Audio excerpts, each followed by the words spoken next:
Bueno, nos encontramos con el doctor Alejandro Soto. Buenas noches, doctor. Gracias por recibirnos acá en su despacho ya a última hora de este lunes. Bueno, le queríamos preguntar muy específicamente sobre el cambio de carátula, sobre una de las denuncias que hay contra el intendente Mariano Garay, doctor, ¿no? Que cambió de abuso, acoso laboral, creo que, si no me equivoco,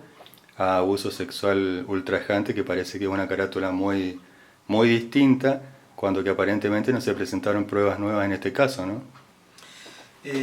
Buenas noches, gracias por la invitación. Y sí, antes de analizar la cuestión procesal, me gustaría hacer un breve análisis o dar mi modesto parecer en el sentido de que toda esta cuestión relativa a los últimos acontecimientos que vos mencionás han tomado una trascendencia y una preponderancia política, entiendo yo, superior a la misma cuestión procesal. Desde luego que eso, en este caso particular, se produce por la figura pública del intendente, pero en mi humilde parecer se le ha dado demasiada trascendencia política a la cuestión. Entrando de lleno a la cuestión relativa al cambio de calificación, como se viene diciendo, el día, si mal no recuerdo, 6 de mayo, la jueza interviniente emite un decreto por medio del cual decide citar nuevamente al señor Mariano Garay a prestar declaración como imputado en función de la petición que realiza la querella.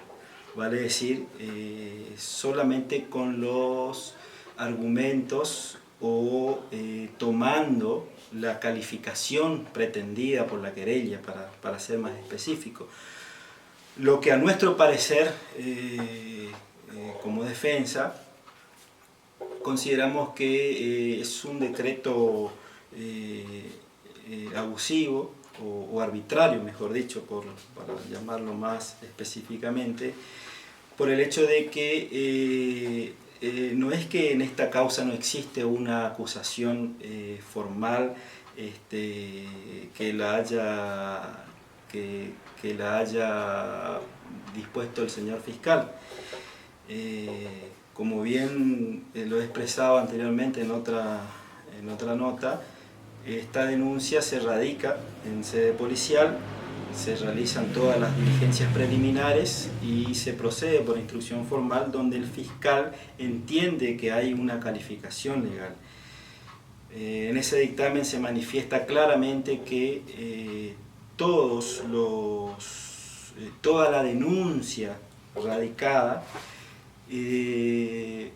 en todo momento se pretende llevar para la figura del abuso sexual, pero el fiscal contundentemente deja entrever que prima facie de los hechos denunciados y de las circunstancias aportadas y de las pruebas aportadas no se avisora prima facie, reitero, tomando los dichos del fiscal, de que exista motivo suficiente para sostener una acusación por el delito de abuso sexual pretendido por la denunciante y posteriormente por la querella. En este punto debemos resaltar una cuestión técnica que por ahí se presta a confusión. Si bien es cierto que la denunciante o el denunciante, cualquier denunciante en particular, tiene ciertos derechos, ciertas garantías dentro del proceso, no son de ninguna manera autónomas y cualquier denuncia debe necesariamente pasar por un filtro legal, que en este caso sería la decisión del fiscal o la interpretación del fiscal concretamente. Si se quiere, para poner un ejemplo por ahí un poco vulgar, si tomamos solamente la acusación que hace cualquier persona, por ejemplo, si además de denunciarse al señor intendente por el delito de abuso sexual gravemente ultrajante, más amenaza simple, que es lo que surge del texto de la querella y que después la señora magistrada reproduce en su nueva citación, ¿qué hubiese pasado, por ejemplo, si además de esa acusación se le hubiese acusado de tentativa de homicidio, de robo, de hurto o qué sé yo, de haber puesto una bomba en la plaza? Se le debería citar por todas esas cuestiones, por todos esos delitos. Entendemos nosotros como defensa que no es autónoma la acusación que pretende introducir la querella. En función a eso es que necesariamente tenemos que plantear la herramienta procesal que nos prevé el Código de Procedimiento, que es la nulidad de ese decreto, por considerar que se afectan normas del debido proceso, como ser el artículo 5º, el artículo 170 del Código de Procedimiento, el artículo 71 del Código Penal y el artículo 120 de la Constitución Nacional, que es el que le da al Ministerio Público la facultad de delimitar el marco investigativo para que se entienda. En función a esas consideraciones, se interpuso un planteo de nulidad de ese decreto. También corresponde hacer la salvedad que si bien el decreto en sí resulta a mi humilde parecer ambiguo y difuso porque no dice claramente que hay un cambio de calificación, sí implícitamente se advierte ese cambio de calificación, porque no es solamente que se le cita al intendente a prestar una nueva declaración por un mismo hecho que ya declaró en su oportunidad, sino que además se lo cita para ser sujeto de una pericia o de un examen mental psiquiátrico y de una pericia psicológica. Que estas dos pericias, tanto la psiquiátrica como la psicológica, están previstas solamente para los delitos de contenido o de índole sexual o para los delitos graves, como por ejemplo el caso de homicidio. De ello es que nosotros presumimos que existe un cambio en la apreciación que hace la magistrada, un cambio de calificación legal. A este respecto,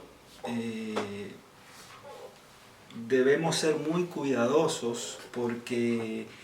una acusación tan grave como es la de abuso sexual acarrea consecuencias irreparables en el supuesto caso que a la hora de resolverse la situación legal del encartado, del imputado Garay, se considere que no, que el hecho no existió, ¿cómo es? Que el intendente no cometió esa acusación de la que está siendo sujeto. El daño que se generó a lo largo de todo esto es irreparable. Sí, doctor, le pregunto porque por ahí la gente se pregunta en la calle, por ahí el que no entiende mucho de derecho, ¿no? ¿Cuáles son los plazos de la justicia? ¿Cómo sigue la causa a partir de este cambio de carátula, no? Bueno, en realidad a nosotros a mí como defensa, inclusive a mi cliente, en un primer momento no éramos de la idea de atacar este decreto de nulidad. Teníamos pensado presentarnos a declarar en base a responder todas las acusaciones, la ampliación de esta acusación. Pero, ¿por qué? Porque este planteo que hacemos necesariamente va a dilatar un poco el proceso, porque más allá de la decisión que tome la magistrada de mantenerse en su decreto, en su decisión, si dictamina en ese sentido, la nulidad se interpuso con una apelación en subsidio. Esto quiere decir que la decisión final la va a tener la Cámara de Apelaciones de Corrientes. En ese sentido podría llevar varias semanas en resolverse. En este punto quiero hacer una salvedad que, ya te digo, independientemente de la decisión que tome la señora jueza en función a este planteo o que después tome la excelentísima Cámara de Corrientes, es una herramienta procesal la que nosotros estamos utilizando porque consideramos que esta nueva citación resulta arbitraria y sortea determinados pasos procesales. Vale decir que hasta ahora el imputado y la defensa no fuimos notificados de la constitución en querellante conjunto, no se nos corrió la vista que establece el artículo 91 del Código de Procedimiento, y sin embargo ya se lo tuvo por parte conforme surge del decreto y ya se amplía la acusación en función a las pretensiones formuladas por el representante de la denunciante. Perfecto, bueno, muchas gracias, doctor, por el tiempo que nos brindó ya a última hora de este día lunes, y no sé si quedó algo que quiera agregar por ahí. La gente se pregunta, ¿no?, en la calle si es posible en la justicia cambiar una carátula así tan rotundamente para la persona que por ahí pensamos en alguien que no tiene recursos o a lo mejor no tiene como para pagar un abogado, que se haga un cambio de carátula así tan rotundo, tan contundente, cuando que supuestamente no surgieron pruebas nuevas, ¿no? El cambio de carátula puede hacerse a lo largo de la investigación, pero una vez cumplimentadas ciertas pautas. Nosotros consideramos que el fiscal ya se expidió originariamente al respecto, emitió un dictamen claro, específico, contundente, en el sentido de que en esta etapa de la investigación no existe motivo suficiente para sostener una acusación tan grave como es la del abuso sexual. En ese punto, primeramente intervenía un fiscal que fue recusado provisoriamente, y hasta que se expida la Cámara de Apelaciones de Corrientes, ese fiscal está apartado de la causa. Entonces en todo este interín de acontecimientos se le corrió vista de este planteo que hace la querella al fiscal subrogante, donde el fiscal subrogante, si bien dice que él no formula objeción a que se dé curso a la querella o a lo pretendido por la querella, claramente dice que no está en condiciones de expedirse acerca de un cambio de calificación, sino que debe esperarse a que se produzcan todas las pruebas, y que luego de producir todas las pruebas peticionadas por la misma Fiscalía, se le corra una nueva vista para expedirse. A este respecto cabe señalar que el artículo 303 del Código Procesal Penal establece que inmediatamente después de producida la declaración del imputado y transcurrido un plazo que establece que es de 6 días, que en algunos casos ese plazo por obvias razones no se puede cumplir, porque por ahí las pruebas no se producen oportunamente, por una u otra cuestión se prorrogan, pero la finalidad del caso es que ese artículo establece que en esa oportunidad el juez recién deberá expedirse si hay mérito o no hay mérito para ampliar la acusación, para procesar, para sobreseer o para dictar una falta de mérito. Es decir, nosotros desde la defensa consideramos que esta nueva citación y este cambio de calificación resulta por demás apresurado.